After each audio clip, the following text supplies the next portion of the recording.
बातचीत का सिलसिला शुरू करेंगे। वो तमाम लोग जो आज मौजूद हैं, पहली बार आए हैं शो में, बहुत बहुत शुक्रिया। कहाँ से आना हुआ साहब? राजस्थान झुंझुनू जिले से। झुंझुनू जिले से, बड़ी दूर से आए हैं साहब। कैसे आना हुआ इधर? आपका प्रोग्राम देखने के लिए। मेरा प्रोग्राम देखने लिए, मेरा मतलब आपका प्रोग्राम देखने के लिए आए हैं। तो झुंझुनू से आए हैं। तो कैसी गर्मी पड़ रही है वहाँ? बहुत तेज है सर। तेज है गर्मी? बरसात नहीं हो रही है अबकी। बरसात नहीं हो रही इस बार? बहुत कम। अच्छा, बहुत कम है। लेकिन गुजरात में तो बहुत ज्यादा बढ़ गया इस बार। बिहार इस बार तो गुजरात में तो मुझे आज अभी पता चला बहुत बारिश हो गई। लेकिन अच्छा हुआ जो आप आ गए। कुछ बोलना हो तो हाथ उठाइएगा। तो हाँ हाँ, मुझे मालूम है आप बोलेंगे। झुंझुनू से जो चल के यहाँ तक आ गया शो में, तो कुछ बोलेगा तो जरूरी, ऐसे थोड़ी ना जाएगा। कहाँ से आना हुआ? फतेहपुर बुंदकी, कानपुर इलाहाबाद के बीच में। जी खड़े रहो, आता हूँ मैं तुम्हारे पास। यूपी वाले बगल के ही हैं। बहुत बहुत शुक्रिया साहब। कहाँ से आना हुआ? दिल्ली से ही हूँ। दिल्ली से। क्या नाम साहब? संजय जैन। संजय जैन। जैन साहब कैसे इधर? बढ़िया। आप? बस ऐसे ही। आप मिलने- अरे ठीक है, अच्छा तो है। यहाँ आ गए तो बढ़िया है। कुछ बोलिएगा। आज सेकंड टाइम है मेरा। सेकंड चांस है यहाँ आने का इस शो में, बहुत अच्छी बात है। तो कुछ बोलने का मन है? बोलूंगा भी हाँ जी, अभी या थोड़ी देर में? थोड़ी देर में। अच्छा, वो जब मूड बनाएंगे। दिल्ली का आदमी तो मूड बनाता है पहले, फिर बोलता है ना जैन साहब? तो बहुत बहुत शुक्रिया। ऐसी बात नहीं है। अच्छा साहब, बहुत बहुत शुक्रिया। कहाँ से आए सर आप? महाराष्ट्र से औरंगाबाद। औरंगाबाद, महाराष्ट्र से। बहुत बहुत स्वागत है। आप भी वहीं से? महाराष्ट्र, औरंगाबाद से। क्या नाम हो गया साहब आपका? मेरा नाम सुनील भराटे। सुनील भराटे साहब, बहुत बहुत स्वागत है आपका इस कैनॉट प्लेस में और भैया जी का इनके इस शो में। बहुत बहुत शुक्रिया। कुछ कहना चाहते हैं? कहना चाहता हूँ हाँ जी बोलिए। आप भी ठीक है। अभी जो राजनीति कर रहे हैं ना, जो भी नई पार्टी, सॉरी सब पार्टियां राजनीति कर रही है, वो कंपटीशन कर रही है सिर्फ फ्री में बांटने का। जो ये फ्री में बांटने का कंपटीशन नहीं करना चाहिए। इन्होंने क्या करना चाहिए कि जैसे अभी इन्होंने बीजेपी वालों ने 370 धारा खत्म की, तो अपोजिशन में जैसी ये पार्टी दूसरी पार्टी है, तो इन्होंने क्या बोलना चाहिए, भाई हम पीओ के अंदर लेके आएंगे। अच्छा, ये बोलना चाहिए। हाँ, ये बोलना चाहिए। ये कंपटीशन होना चाहिए। जैसा अभी इन्होंने क्या किया, अभी एक 4% जो हमारा बजट था, सॉरी कोई बात नहीं भराटी साहब, कोई बात नहीं। लेकिन ये लाइन मैंने पहली बार सुनी। ये मतलब ये महाराष्ट्र का जवाब नहीं। बोले ये इन्होंने 370 खत्म करी और ये विपक्ष वालों को कहना चाहिए था पीओ को लेके आएंगे। ये होना चाहिए राजनीति। एक से बढ़कर एक बातचीत होनी चाहिए। लेकिन हाँ, मैं बहुत अच्छी बात है। आपको उत्साह के लिए तो टॉनिक मिल गया होगा। लेकिन बैठिए, अभी बैठिए। महाराष्ट्र ने टॉनिक दिया है आपको, तो आसान है, इतना हल्का टॉनिक तो नहीं होगा। लेकिन चर्चा ये भी थी कि नीति आयोग की जो बैठक होनी, नीति आयोग पूछेंगे आपका क्या है, राज्य और केंद्र के बीच में तमाम सारे जो आवंटन होते हैं राज्य के विकास के लिए, समग्र नीति होती है, उस नीति के संचालन के लिए बैठक होती है। और वो जो बैठक होती है वो प्रधानमंत्री के संरक्षण में होती है। उसमें कांग्रेस के, जहाँ पे 3 सरकारें जहाँ कांग्रेस की हैं, तेलंगाना, हिमाचल और कर्नाटक, उन्होंने बोला मैं तो नहीं आऊंगा। तीनों ने कह दिया कि नहीं आएंगे। मुख्यमंत्रियों ने कह दिया, बोले क्यों नहीं आएंगे? बोले इसलिए नहीं आएंगे कि वो जो बजट पास किया है आपने, उसमें हमको तो कुछ दिया नहीं है आपने, इसलिए हम नहीं आएंगे। पंजाब ने भी कह दिया कि भाई हम नहीं आ रहे।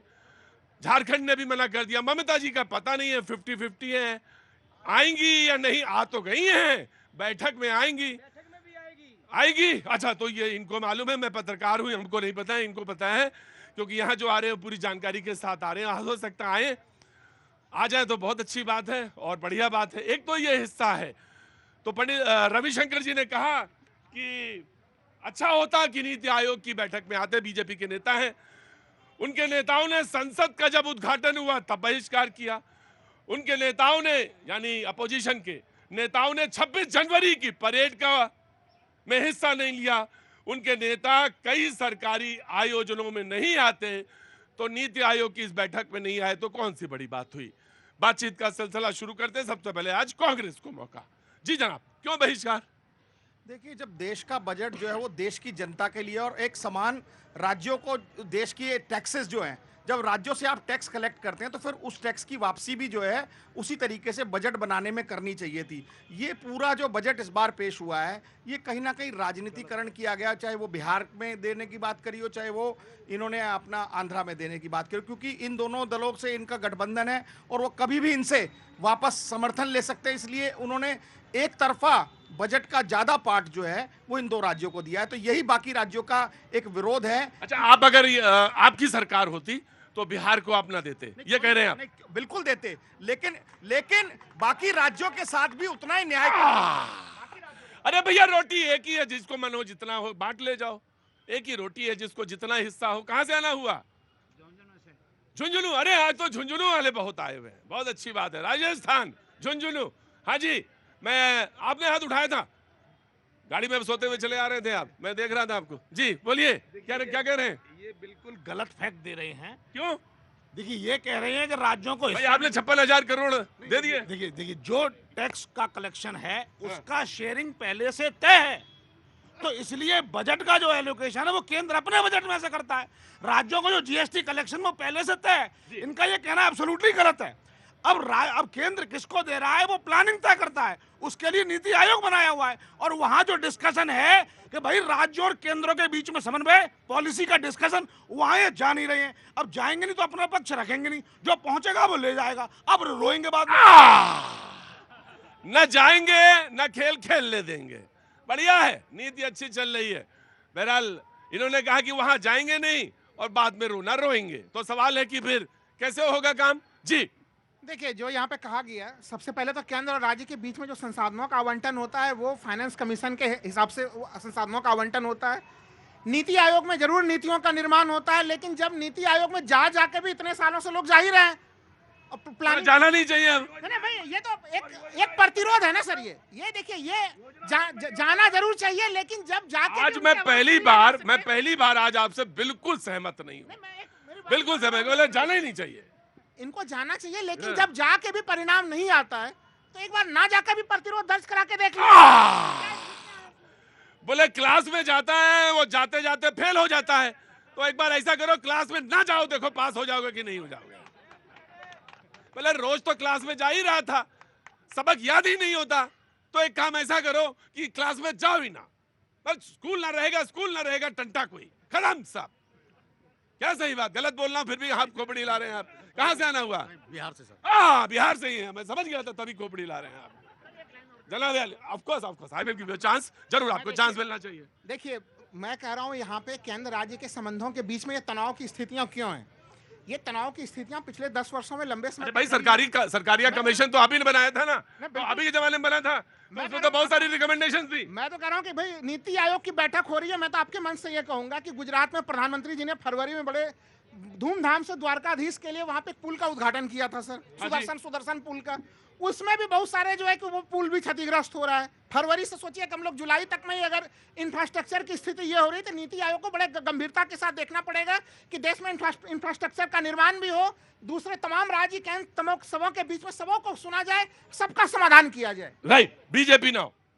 प्रतीक जी, बड़ा दुखद है, कांग्रेस को क्या किया जाए और इंडिया अलायंस को कैसे समझाया जाए? 2000 आपको क्या किया जाए कहना ही नहीं चाहिए, विपक्ष में रखा जाए, आप तो कहेंगे हमेशा। आप देखिए, सच फैक्ट फिगर मैं देता हूं, 2013 में कांग्रेस ने 16 लाख करोड़ का बजट दिया, 2024 में हमने 48 लाख करोड़ का बजट दिया। तो 16 लाख करोड़ का जो उन्होंने बजट दिया, हमने 11 लाख करोड़ इंफ्रास्ट्रक्चर में खर्च किया, 3 लाख करोड़ महिलाओं में, 2 लाख करोड़ युवाओं में। जितना इनका बजट था 3 स्कीम में हमारा खर्चा हो गया, 3 स्कीम में। उसके बाद आप पूछ लीजिए, दावे से मैं कांग्रेस प्रवक्ता करता हूं, बिहार को कितना दिया बता दे, आंध्र को कितना दिया, किस पर डाटा दे दे मुझे, मैं यही चुप हो जाऊंगा। भाई साहब, जब इस देश का उन्नयन विकास 3 गुना हो रहा है, आपके समय में 15 मार्च 1950 को जब आपने अपने आयोग बनाया था, उस समय उससे लगातार योजना ही बन रही थी, 5 सूत्री, 10 सूत्री, 20 सूत्री, वो कितनी सूत्री चलती रही, सालों साल चलती रही। और प्रधानमंत्री उस समय के राजीव गांधी ने कहा था कि 1 रुपया 85 पैसा पहुंचता है, अभी रुपया का रुपया खड़ा पहुंचता है। और इस देश में आप डिफेंस में जीरो एक्सपोर्ट करते थे, हम 88,000 करोड़ कर रहे हैं। देश का बजट अगर 3 गुना बड़ा हो गया, इकोनॉमी फ्रेजाइल 5 से स्टेबल 5 में पहुंच गई है, तो आप कुछ तो डाटा बताइए। सवाल यह है कि विकास क्रम कैसे बने और विकास कैसे चले, इसके लिए नीति आयोग है। लेकिन उस नीति आयोग की बैठक में या बैठक का बहिष्कार, उधर पार्लियामेंट में हल्ला, तो जनता जानना चाहती है कि आखिर ये है क्या चक्कर? विरोध है सिर्फ विरोध के लिए या विरोध चल रहा है, बस विरोध हो रहा है, ये नहीं क्या? जैन साहब बताइए। खाली मोदी का विरोध करना है, इनके पास और कुछ नहीं है पूरे मोदी का के पास। अब इलेक्शन से पहले कोरोना का टीका हम नहीं लगाएंगे, जब मोदी जी ने टीका बनवाया सारे छप्पर में पहुंच गए टीका लगवाने के लिए। नंबर 2, एक से लेके जेड तक कि मोदी का टीका हम नहीं लगवाएंगे। नंबर 2, पार्लियामेंट का नया उद्घाटन हुआ है, कोई नहीं जाएगा, कोई नहीं गया उस समय उस उद्घाटन में, सारे पहुंच गए आज। अरे असल के होता मत जाओ ना, क्यों गए हो आज वहां पे आप? अगर असल का दूध पिया है आप।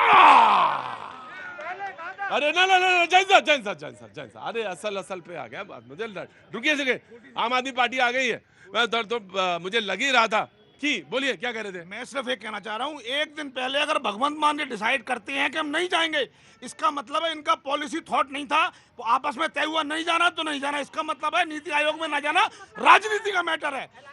अलायंस का मतलब ही यही होता है भाई, गठबंधन है, गठबंधन धर्म निभा रहा है। दूसरी चीज अभी इन्होंने कहा ना कि भाई बजट 3 गुना बढ़ गया। सुन लीजिए, इसका मतलब 2015 में प्रधानमंत्री जी ने आरा में बिहार के लिए 1,25,000 करोड़ के बजट के बारे में घोषणा की थी उस समय। तो अगर हम लोग आज उसमें मुद्रास्फीति जोड़ लें तो बिहार को 59,000 करोड़ नहीं 2 लाख करोड़ मिलना चाहिए। 56,000 करोड़ मिल गया, उसमें काम बन नहीं पा रहा है। 1.25 लाख करोड़ नहीं मिला, इसकी ये परेशानी है। कहां से आना हुआ? मैं आ गया। अरे अच्छा, मैं 1.25 लाख करोड़ में तो बिहार बदल जाना चाहिए। प्रतीक जी, हम लाए हैं बिहार को वहां से निकाल के, ठहाके लगाते थे अपराधी गोली कपार में मार के। वह स्थिति थी बिहार की। यह बिहार 20 साल पहले का बिहार जिसने भी देखा है वो जानता है। एक मिनट भाई साहब, एक मिनट, आप कोई डाटा भी रखिए भाई साहब, किस झूठ बोलने के लिए आते हैं। 1.25 लाख करोड़ डिस्पर्स हो चुका है और 79,000 करोड़ अभी जा रहा है। अब ये लगातार बिहार जो भाई, मैं आ गया भाई, आ गया जी। कहाँ आराम से, कहाँ से आना हुआ? बिहार से। बिहार में कहाँ से? गोपालगंज। भोपाल से, थावे से आगे आइए। नाम क्या हो गया? सुमेर कुशवाहा नाम हुआ है। सुमेर कुशवाहा जी। प्रसन्न तो हैं चुनाव के बाद से कुशवाहा जी? प्रसन्न तो है ही। अच्छा लग रहा है जी, मोदी जी के नेतृत्व में अच्छा लग रहा है। अरे हम ये नहीं पूछ रहे, हम पूछ रहे अच्छा लग रहा है। अच्छा लग रहा है। कुछ कहना भी है? कहना है हमारे बिहार को जो बजट हुआ है हम लोगों को खुशी है। खुशी है, और थोड़ा मिलना चाहिए। एकदम मिलनी चाहिए। और क्या, जितना मिल जाए उतना अच्छा है। अब पुल भी जरा ढंग से बनवाइए। हाँ जी, जितना मिल जाए उतना। जी, कांग्रेस को एक छोटा सा रिप्लाई मैंने आम आदमी पार्टी को दे देते देन फिर जी। देखिए प्रतीक जी, 2,32,000 करोड़ रुपया दिल्ली वाले केंद्र सरकार को टैक्स में देते हैं, और दिल्ली को मिलता क्या है? आज बिहार की 1.25 लाख अभी बता रहे थे भाई साहब कि 1,25,000 करोड़ रुपए जो वहाँ बोली लगाई थी देश के प्रधानमंत्री ने, वो डिस्बर्स हो चुके हैं। लेकिन एक बार बता दें बिहार की स्थिति क्या है। जितने पुल वहाँ गिर रहे हैं, जितनी इंफ्रास्ट्रक्चर की स्थिति खराब बिहार के अंदर है, जिस तरीके से नीट के अंदर अभी सुप्रीम कोर्ट के बार कमेंट्स आए हैं, जिस तरीके का सिस्टम चल रहा है बजट में, जिस तरीके का ये, क्योंकि बैसाखी वाली सरकार है, अपनी बैसाखी को बचाने के लिए सिर्फ इनको 2 स्टेट नजर आए हैं। इसके अलावा दिल्ली वालों के साथ जो ज्यादती की है, इसका रिजल्ट आने वाले चुनाव में नजर आएगा। पिछले भी मिला रिजल्ट, अब इधर भी मिलेगा। दूसरा, इन्होंने बात कही कि मैंने कल भी ये बात बोली थी, उनका कहना है वित्त मंत्री का कि मुझे कौन सी बजट की कॉपी दिखाई जाए जिसमें सारे स्टेट्स का नाम लिया गया। जी बोलो, ऑटोनोमल मुद्दे की बात कर रहे हैं तो ये मैं पूछना, इनके नेता कांग्रेस इतना कंफ्यूज है, कभी कहती है कि हमारी नकल कर लिया जो है बजट में, कभी कहती है कि बिहार को दे दिया, कभी कहते हैं सरकार गिर जाएगी। अगर बिहार को दे दिया, आंध्र प्रदेश को दे दिया, तो सरकार कैसे गिर जाएगी? ये सोचने वाली बात है। और अपने मनगढ़ंत कहानियां बोलते रहते हैं। और एक बात और कह रहा हूं, ये देश को सोचने वाली बात है। इनके पूर्व मुख्यमंत्री पंजाब के चरणजीत सिंह चन्नी साहब, जो पूर्व मुख्यमंत्री हैं, उन्होंने वो क्या बोल जाते हैं, जो वहां पर बैठा हुआ था रामपाल करके, जो रामपाल नाम नहीं है भैया, अमृतपाल, उसकी रिहाई के लिए इनके नेता चरणजीत चन्नी जी ने ये देश के संविधान की बात करते हैं, वहां सच बोल रहे हैं। और मैं ये कहना चाहता हूं, अगर आप संविधान की बात कर रहे हो मेरे साहब, तो वो जो देश के टुकड़े करना चाहता है, पंजाब के टुकड़े करना चाहता है, ये कांग्रेस पार्टी का मुख्यमंत्री कह रहा है कि उसको बाहर निकालो, उसको जेल में बंद करके रखे हुए हैं। ये एनएसए उसके ऊपर लागू है साहब। इनसे बात करने में मुझे हमेशा घबराहट ही होती है। ना जाने डिबेट का सुर कहां तक पहुंचा देंगे डिबेट का। जी नहीं ठीक है। आज अमृतपाल के बारे में चन्नी साहब का एक्स सीएम जो है, उन्होंने हाउस के अंदर जो बोला, उसके बाद बिट्टू जी ने जवाब भी दिया है उसका। मैं आपकी बात आपने रखी अपनी बात कि बोले कि ये बात कांग्रेस के एमपी ने ये कही और चन्नी वो जो एक्स चीफ मिनिस्टर और राहुल गांधी वहां पे मौजूद थे। जी बिल्कुल, आपकी बात मैंने सुनी। जी एक बात जी, देखिए ये लोग कहते हैं कि दूसरे राज्यों का नाम नहीं लिया, तो मुझे एक भी स्पीच सुना दीजिए फाइनेंस मिनिस्टर का जिसमें उन्होंने अपने स्पीच में सारे राज्यों के नाम लिए हों। ठीक है, बिहार और आंध्र प्रदेश का नाम आया, लेकिन और राज्यों में जो कल्याणकारी योजनाएं चल रही हैं उसमें किसी से वंचित नहीं किया गया है, वो यथावत चल रही हैं। फिर ये कहां से पॉसिबल है 1 घंटे 23 मिनट के अंदर कि सारे राज्यों के नाम? Right, I have taken your point. जी जनाब। देखिए, जैसे मेरे भाजपा के साथी कह रहे थे कि जो बजट हम पेश कर रहे हैं वो बजट इतना इंक्रीज हो गया। अरे बात करेंगे उसमें भी करेंगे। ऐसा है, अरे एक मिनट सुन तो लीजिए भैया, सब्र तो करिए, 1 बाय 1 बात करेंगे। आराम से। ऐसा है तो मैं अपने साथी भाजपा से पूछना चाहता हूं कि आज देश में जो टैक्स है उस टैक्स की कलेक्शन कितनी बढ़ी है? ऐसा कोई सामान नहीं है, गरीब से गरीब व्यक्ति भी जो सामान खरीद रहा है उस पर भी मिनिमम आपने 18% जीएसटी गब्बर सिंह टैक्स लाद दिया है। आज जो टैक्स सर इतना थोड़ी था, आज तो हर व्यक्ति एक माचिस भी खरीद रहा है 1 रुपए की, उस पर भी आप रुको।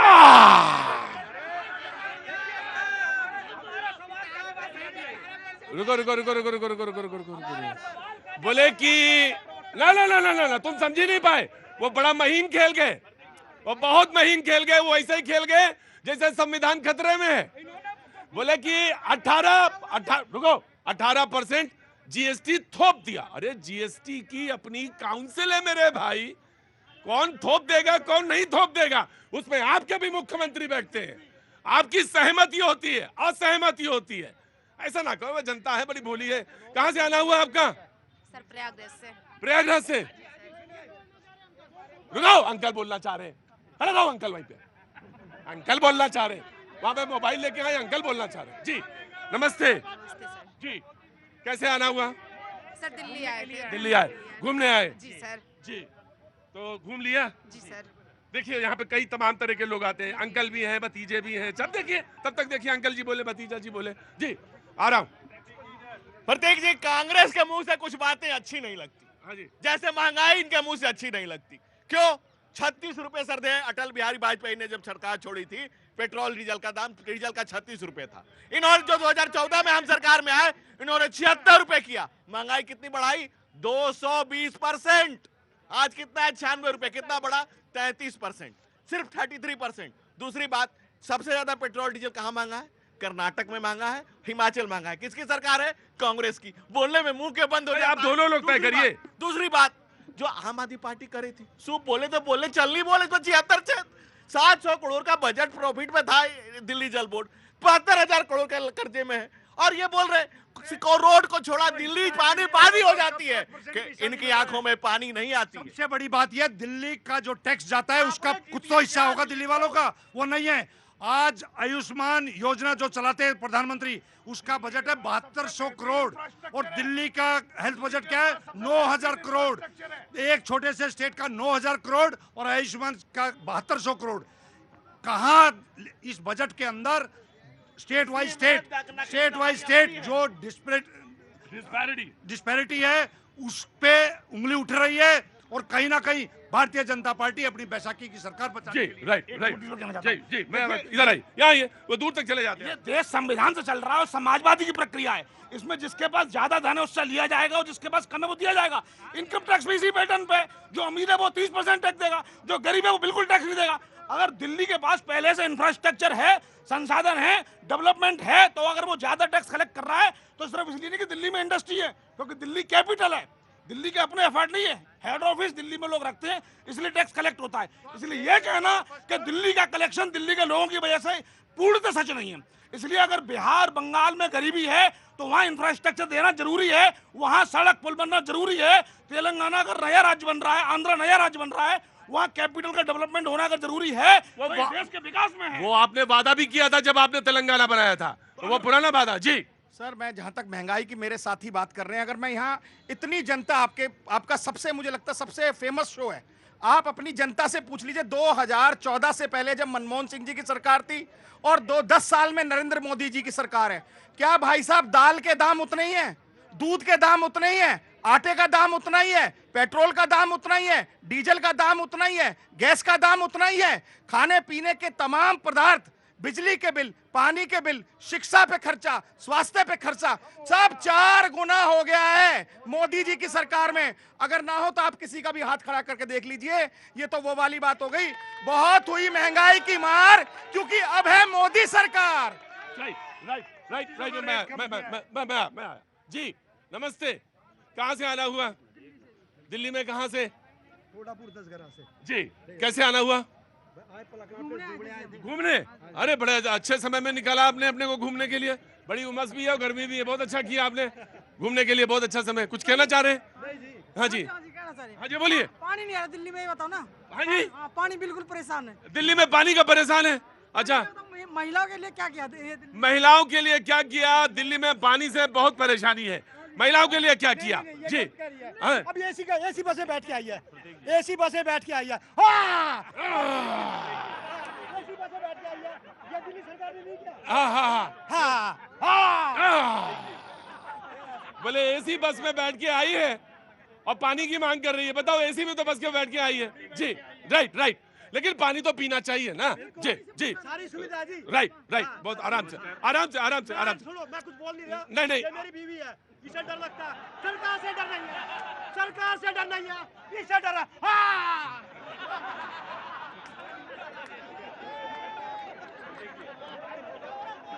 गजब है ये परिवार भी भाई, गजब है। ये घर में भी ऐसे करते हैं?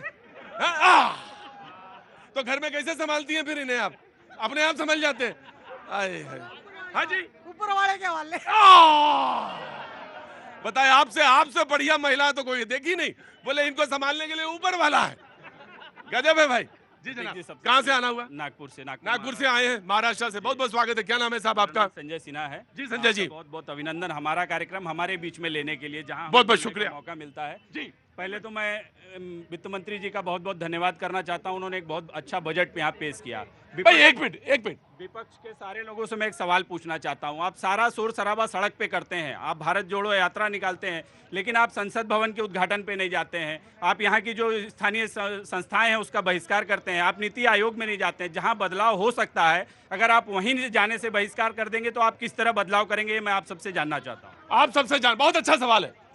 आप अगर हर जगह बहिष्कार करेंगे, हर जगह बहिष्कार करेंगे, तो मैं आपसे ये जानना चाहता हूं कि आखिर आप कैसे कंस्ट्रक्टिव और किस तरह से प्रोग्रेसिव अप्रोच रखते हैं देश को आगे बढ़ाने की, ये मैं जानना चाहता हूं। आपका नाम है? संजय सिन्हा जी। आ रहा हूं बेटा, आ रहा हूं जी। कांग्रेस पहले। देखिए, हमारी तो कंस्ट्रक्टिव, ऑप्टिमिस्ट और पॉजिटिव सोच ही है, लेकिन जब बार बार सामने बैठे वाला आदमी पेसिमिस्ट हो, नेगेटिव और नकारात्मक सोच रख के पहले से ही बैठा हो, जिसने पहले से ही पॉलिटिसाइज कर लिया हो कि मुझे केवल अपने जो एनडीए के राज्य हैं वहीं पर हमें बजट पेश करना है, वहीं पे लोगों की मदद करनी है, अपनी सरकार को बचाना है। जहां विपक्षी सरकार है, विपक्षी सरकार के साथ तो ये 10 साल से सौतेला व्यवहार कर रहे हैं। अभी आप देखिए, इन्होंने ईडी का, सीबीआई का, इनकम टैक्स का दुरुपयोग कर देश में मुख्यमंत्रियों को, विपक्षी पार्टियों को, प्रिंसिपल ओपोनेंट पार्टी के चलते चुनाव में अकाउंट तक फ्रीज किए थे, आप सब लोगों ने देखा। तो ये कहीं ना कहीं लेवल प्लेइंग फील्ड नहीं दे रहे। और बार बार जितने प्रदेश के मुख्यमंत्री हैं जो ऑपोजिशन के हैं, वो कितनी बार आयोग की मीटिंग में गए हैं और अपना पक्ष रखा है। इनका आरोप, प्रमुख आरोप ये है, कौन बोलना चाह रहा है? आप पहले आप खड़े होंगे और पहले तहजीब के साथ बैठो। तुम्हारे बाप की उम्र का हूं, चुपचाप खड़े रहना। इनका एक आरोप है कि लेवल प्लेइंग फील्ड आप नहीं देते, समान रूप से, समान तरह से।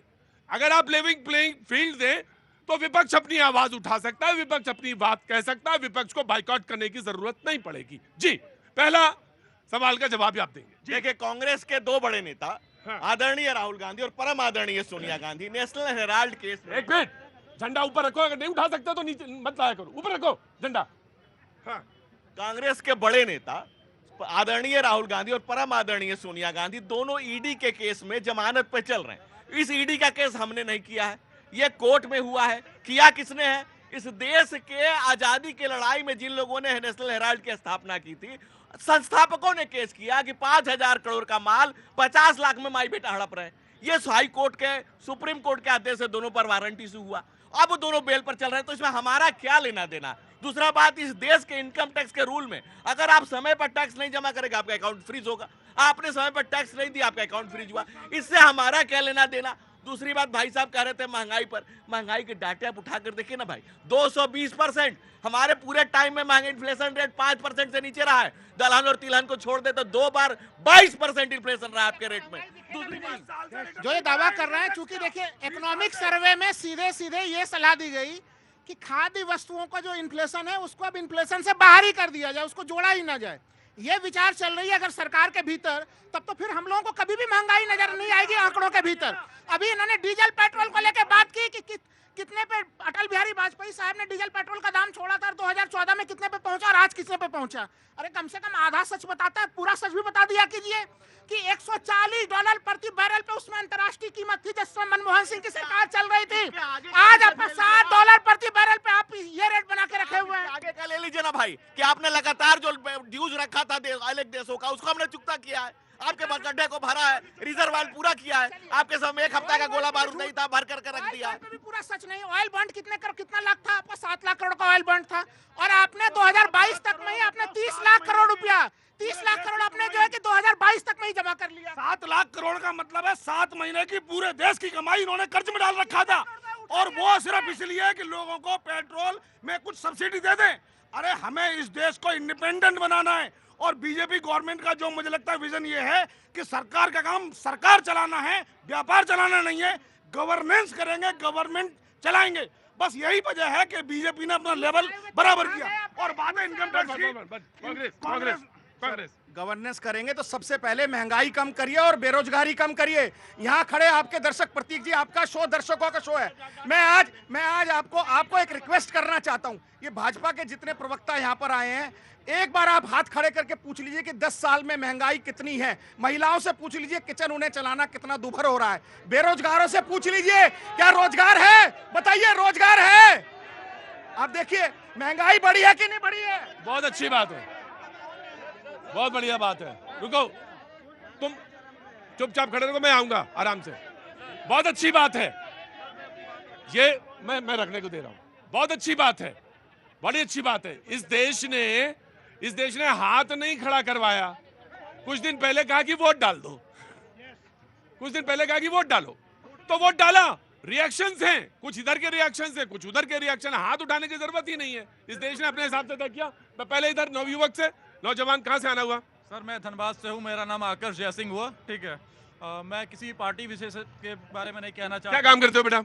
मैं सर एक स्टूडेंट हूँ और जॉब के लिए प्रिपेयर कर रहा हूँ। कौन से एग्जाम प्रिपेयर कर रहे हो बेटा? CGL के लिए। बहुत अच्छा, बहुत बहुत शुभकामनाएं। बोलो। मैं सर ये कहना चाहता हूँ कि मोदी जी अपने स्तर पे बहुत अच्छा काम कर रहे हैं, ठीक है। देश विदेश तो जोड़ने का काम कर रहे हैं, काफ़ी अच्छा उन्होंने इंडस्ट्रियल एरिया में काम भी किया है। बट जो उन्होंने एक आयुष्मान कार्ड जो उन्होंने उद्घाटन किया, जो काम उस पर कर रहे हैं, बट उस पर हेल्थ फैसिलिटीज़ मिल नहीं पा रही है। वो कार्ड तो ऐसे अप्लाई हर जगह होता है, बट उस पर कोई हेल्थ सुविधा मिल नहीं पा रही है। मैं मोदी जी का दिल से इज्जत करता हूँ, बट कुछ जो खामियाँ हैं जो उन्हें पूरी करनी चाहिए कि उनके हिसाब से इंसान बीमार नहीं होगा, ठीक है। इंसान अगर बीमार है, अगर 5 लाख की उन्हें हेल्थ इंश्योरेंस मिलनी चाहिए तो उन्हें मिलनी चाहिए। ये मैटर नहीं करना है गले से ऊपर का इलाज है, गले का नीचे का इलाज है। आपका नाम हो गया? आकर्ष जैसे। आकर्ष, ये कुछ दायरे जो उसमें कवर कर रहे थे, जब उसका रिव्यू हुआ तो कुछ दायरों को बढ़ाया गया। लेकिन मैं आपकी बात से सहमत हूं इस वजह से कि आयुष्मान कार्ड के बारे में ये कहा गया कि जो 60 से ऊपर है उनको ओपन कर दिया जाए। दूसरी बात, अभी एक बजट के बारे में कहा गया आयुष्मान कार्ड का। ये मांग होनी चाहिए जनता की, और ये मांग बिल्कुल सही है और जायज है कि आयुष्मान कार्ड की दायरा बड़ा किया जाए।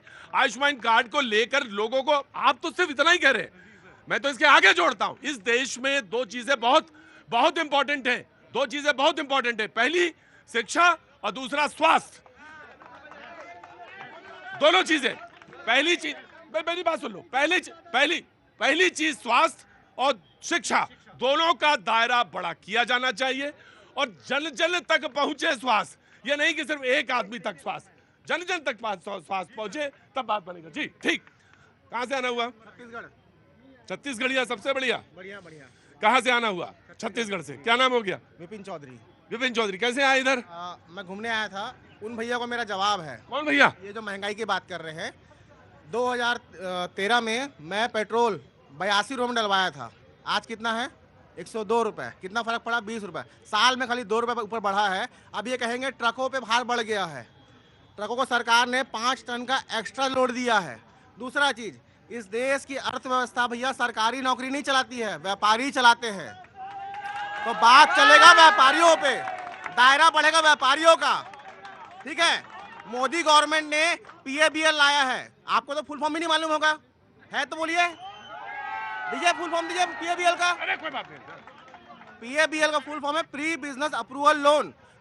व्यापारियों को 15 लाख तक के बिना किसी गारंटी के लोन दिया गया है। मेरी तरह कई लोग को दिया गया है और आज उसको दायरा बढ़ाकर 50 लाख रुपए किया गया है। जो व्यापारी पक्का टैक्स पे कर रहे, अच्छा टैक्स पे कर रहे हैं, उनको 50 लाख का दिया गया है। ये बोलते बेरोजगारी है, सरकारी नौकरी मत जाइए भैया, व्यापार कीजिए। व्यापार समंदर है, सरकारी नौकरी डबरी है। अंबानी को PM बना देते।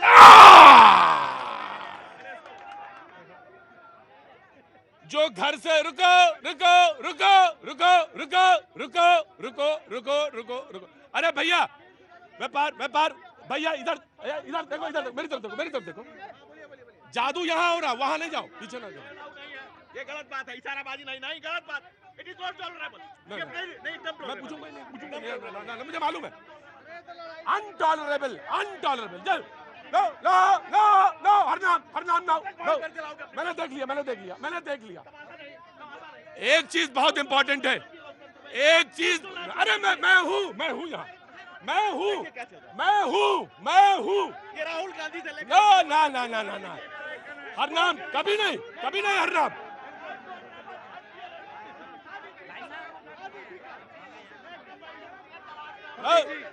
या नहीं नहीं नहीं नहीं, हरनाम नहीं। यहाँ आराम से, आराम से मेरी बात। नहीं नहीं नहीं नहीं नहीं नहीं, Harnam this is very bad, this is very bad, this is very bad. एक चीज बहुत इंपॉर्टेंट है, सवाल होना। मैं चुप करा दूंगा, मैं चुप करा। मुझे एक मिनट चुपचाप खड़े रहोगे, सारे लोग बैठेंगे। हरनाम वहां बैठेंगे आप, चलिए वहां बैठिए, बैठिए बैठिए बैठिए, सारे बैठिए। आप भी बैठिए, आप भी बैठिए, बैठिए। मैं नहीं पूछेगा, आप चलिए यहाँ बैठिए, यहाँ बैठिए, बैठिए। सवाल, हरनाम बैठिए, हरनाम बैठिए, हरनाम बैठिए, बैठिए प्लीज, फॉर गॉड सेक बैठिए, बैठिए।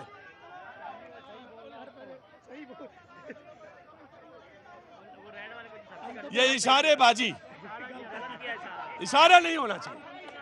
हरनाम ये नेता नहीं, ये नेता क्या ना करा दे थोड़ा है, ये नेता क्या ना करा दे थोड़ा। चलो जी, योर टर्न। मैं आया बेटा, आ रहा हूँ। कहना चाहता हूँ हमारे कांग्रेस प्रवक्ता महोदय को, आप अपने आदमी, आप उनको इशारा कर रहे हो बोलने के लिए, आप उनको इशारा कर रहे हो। नहीं, आप अपनी बात को, इनके नेता संसद में आंख मारते हैं, यहाँ आंख मार रहे हैं।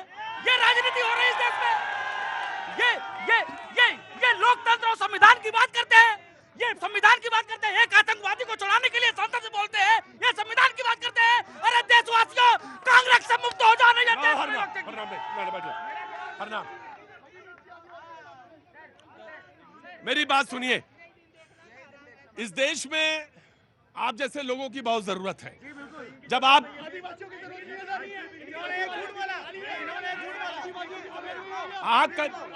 सुनो, मुझे मालूम है कौन कितना बड़ा आदिवासी है। Harnam please sit down, Harnam sit down, Harnam please sit down. हाँ जी, नो, यहां पे सवाल लेके आना बहुत अच्छी बात है, घर से तैयारी करके आना बहुत अच्छी बात है, लेकिन सवाल के साथ डंडा लेके आना और उपद्रव करना, ये क्राइम है, ये क्राइम है। लो, आपका जवाब मिल गया। And I will never ask you. And I will never ask you. जय, रुको। मैं यूपी देवरिया से आया हूँ सर। भाई प्लीज प्लीज। मैं यूपी देवरिया से आया हूँ। मेरा नाम कमलेश नारायण पांडे है। प्राइवेट सेक्टर के जो रिटायर्ड लोग हैं उनकी पेंशन बहुत कम है। केरल सरकार ने फैसला दिया। भाई एक मिनट, बहुत अच्छा सवाल है भाई, बहुत अच्छा सवाल है। सवाल पूछ रहे तो, अगर आपका इंटरेस्ट हो किसी का तो केरल सरकार ने फैसला दिया कि उनको हायर पेंशन दी जाए, 2-3 हज़ार में क्या होता है। और दूसरा, यूपी सरकार से हमारी अपील के जो वो वित्त विहीन टीचर हैं उनके लिए मायावती ने कहा था, अखिलेश यादव ने कहा था, योगी की सरकार निकल गई, कुछ नहीं किया इन लोगों। तो मेरी अपील है दोनों सरकारों। प्राइवेट नौकरियों में पेंशन बहुत कम है, प्राइवेट नौकरियों में पेंशन बहुत कम है, उसके लिए प्रावधान किया जाए। और टीचर, वित्त विहीन टीचर्स उत्तर प्रदेश से, ये 2 सवाल है, बढ़िया सवाल है, जरूर किया जाना। कहां से आना हुआ? क्या नाम है? हल्ला मचाते हो तो सवाल ही नहीं है तुम्हारा, हल्ला मचाना सीखो। अच्छा, हाँ, मेरा क्वेश्चन है आम आदमी पार्टी प्रवक्ता से है। हाँ। ना राशन कार्ड बना अभी तक दिल्ली हाँ। में, बिल्कुल तरह बंद है। और जो ये 5 लाख तक की फ्री कह रहे हैं, क्या नाम है, आयुष्मान भारत कार्ड, ये केजरीवाल ने दिल्ली में बंद कर रखी है। कुछ योजनाएं हैं, कुछ योजनाएं ऐसी हैं जो बंद कर रखी। और जब मैं कांग्रेस को जवाब देना चाहता हूँ एक छोटा सा, कह रहे हैं कि बेरोजगारी है। 2014 से पहले जितने भी खड़े हैं सारे एसडीएम थे क्या? कोई बात नहीं बेटा, ये कोई बात नहीं, सवाल पूछा जाना चाहिए, लेकिन देखो कोई बात नहीं, नो, यहाँ पे अखाड़ा मत बनाओ, अखाड़ा मत बनाओ, और ना यहाँ अखाड़ा बनाने की जरूरत है। यहाँ पे सवाल लेके आओ, ईमानदारी के साथ सवाल पूछो, चले जाओ। और अगर मन में सवाल लेके चलते हो, सवाल के साथ एक डंडा, तो यहाँ आने की जरूरत नहीं है। 2 ही दिन लगेंगे, हो जाओगे बिल्कुल यहाँ पे नंगा, दूसरे ही दिन नंगा हो जाओगे। यहाँ जनता है, पता नहीं चलेगा कहाँ गए, कौन, कितने लोग आए, कितने लोग आए? मैं उत्तर प्रदेश जौनपुर से आए। और आप, कोर्ट खत्म हो गया? अच्छा, क्या नाम है? साक्षी। कहाँ की रहने वाली है? नोएडा की। तो किस कोर्ट में से होके आ रही हैं? हाई कोर्ट से। हाई कोर्ट से। तो आज था आपका केस था? नहीं, मैं इंटर्न हूँ। इंटर्न है, हाँ, मुझे ध्यान रखना चाहिए, इंटर्न भी आते हैं। जी नमस्ते। और आप कहाँ से हैं? गुड़गांव से। गुड़गांव से। क्या नाम है आपका? अंजलि शर्मा। अंजलि, क्या काम करती हैं आप? मैं न्यूट्रिशनिस्ट हूँ। न्यूट्रिशन। भैया, दुनिया में बताना बहुत जरूरी है, क्या खाएं, कितना खाएं, कैसे खाएं और कैसे स्वस्थ रहें, ये सब जानना बहुत जरूरी है। तो क्या खाएं, कैसे खाएं, कितना खाएं, स्वस्थ होने का लाभ, एक कोई नुस्खा बताइए। सबसे पहले मैं बोलना चाहूंगी, एक बार सारे राधे राधे बोल दे मेरे साथ। राधे राधे वाह। तो बेसिकली हमें अपने खाने पीने में बाहर का अवॉइड करना है, जैसे जंक फूड हो गया, जैसे समोसा, जैसे पिज्जा, बर्गर, जितना भी फ्राइड, समोसा खा सकते हैं कभी कभी। अच्छा। ठीक है, हमें ज्यादा से ज्यादा पानी पीना है, 4 से 5 लीटर पानी पीना है दिन में। खूब सारी सब्जियां खानी है, सलाद खानी है, नट्स और सीड्स खाने हैं। तो ये एक मंत्र है हेल्दी रहने का। बाहर का कम खाना है, घर का ज्यादा खाना है। ये तो इन्होंने बताया। एक हमसे भी पूछ लो, दूसरों की बुराई कम करो, बुराई ना करो, और अच्छा सुनो, अच्छा बोलो, अपने आप ही स्वस्थ रहोगे, वजन बिल्कुल कंट्रोल में रहेगा। ये बिल्कुल वैसे ही है जैसे राधे राधे है, ये बात बिल्कुल वैसे है। तो बुराई ना करो, बुराई करोगे तो मामला फंसते चले जाओगे। बहुत बहुत शुक्रिया, थैंक यू सो मच। मैं देख रहा था आंकड़े बड़े हैं कि कर्ज के जाल में कैसे राज्य हैं। आरबीआई की रिपोर्ट में जो सीएजी का डेटा के हवाले से बताया गया है कि 2020 और 21 में सब्सिडी पर कुल खर्च का 11.2 खर्च किया था, जबकि 21-22 में 12.9 खर्च किया गया। आरबीआई की रिपोर्ट के मुताबिक सबसे ज्यादा स्थिति बिगड़ रही है पंजाब, राजस्थान, बिहार, केरल, पश्चिम बंगाल। सब्सिडी पर सबसे ज्यादा खर्च झारखंड, केरल, ओडिशा, तेलंगाना, उत्तर प्रदेश।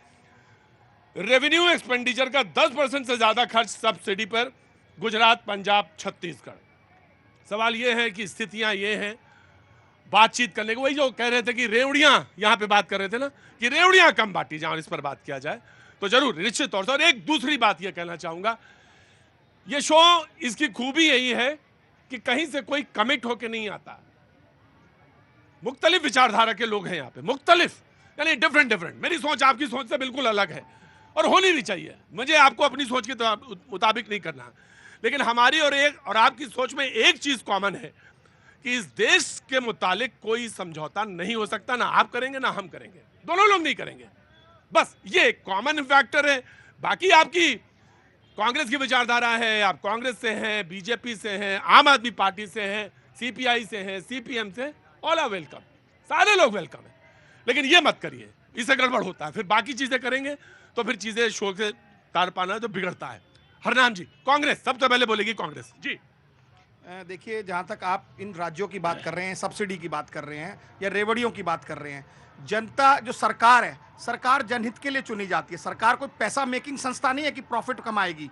सरकार का काम है कि एक समन्वय और संतुलन बनाकर अपने राज्य के या अपने देश के लोगों को आर्थिक रूप से, सामाजिक रूप से, शैक्षणिक रूप से उन्हें एम्पावर करने का काम करना है। आज दुर्भाग्यवश ये बात हो रही है कि पिछले 10 सालों में अगर हम अच्छे रोजगार सृजन करते, महंगाई को कम करते, जो परीक्षाओं में बच्चे जो पढ़ रहे हैं उनको एक फेयर माहौल देते, जो कि पेपर लीक के मामले हैं, तो इन सब पर अगर काम होता तो देश की ऑटोमेटिकली ग्रोथ होती। कहीं ना कहीं सरकार इसको मिस करके गई है। हम एज अ विपक्ष हम सकारात्मक रूप से सरकार का साथ देना चाहते हैं, लेकिन ये चाहते हैं कि सरकार भी उसी दृष्टि से काम करे, चाहे विपक्ष के राज्य। टेकिंग योर पॉइंट जी। देखिए, असहमतियों का सम्मान लोकतंत्र है। अगर आप बैठक में नहीं आएंगे, उद्घाटन में नहीं आएंगे, नीति नियामक तत्वों में नहीं आएंगे, बात करने नहीं आएंगे और आप बाहर जाकर के नैरेटिव क्रिएट करेंगे कि संविधान खतरे में है, तो देश खतरे में है, तो ये खतरे में है। आप देश की बढ़ती हुई अर्थव्यवस्था को देखिए, बढ़ती हुई ताकत को देखिए। आप जिस ढंग से देश का उन्नयन और विकास हो रहा है, एक्सपोर्ट में भी हम आगे बढ़ रहे हैं, हम डिफेंस में भी एक्सपोर्ट कर रहे हैं। जिस ढंग से अगर तीसरे टर्म में हम आए हैं तो इस देश की जनता का आशीर्वाद से आए हैं। और आप विपक्ष में नहीं रहे, प्रतिपक्ष में रहे। हम नहीं करेंगे विपक्ष में खड़े हो जाएं, आप नहीं, आप प्रतिपक्ष में खड़े हो जाए। जिस तरह से रक्षण और प्रतिरक्षण में अंतर है, संरक्षण में अंतर है, उसी तरह से विपक्ष और विपक्ष की भूमिका में आप बाइकआउट कर रहे हैं, आप बहिष्कार किए जा रहे हैं। ये बहिष्कार का नायक और प्रतिनायक, हाँ, जैसे बहिष्कार का संस्कार ये लोकतंत्र को नहीं है स्वीकार। इसी देश की जनता बार बार हमको कर रही है स्वीकार। जी, आम आदमी पार्टी। प्रतीक जी, देखिए, ये 11वां बजट है मोदी जी की सरकार का। जी, 2014 में आए थे तो बड़े बड़े वायदे किए थे। क्या इस बजट के माध्यम से रोजगार मिलने की कोई संभावना है?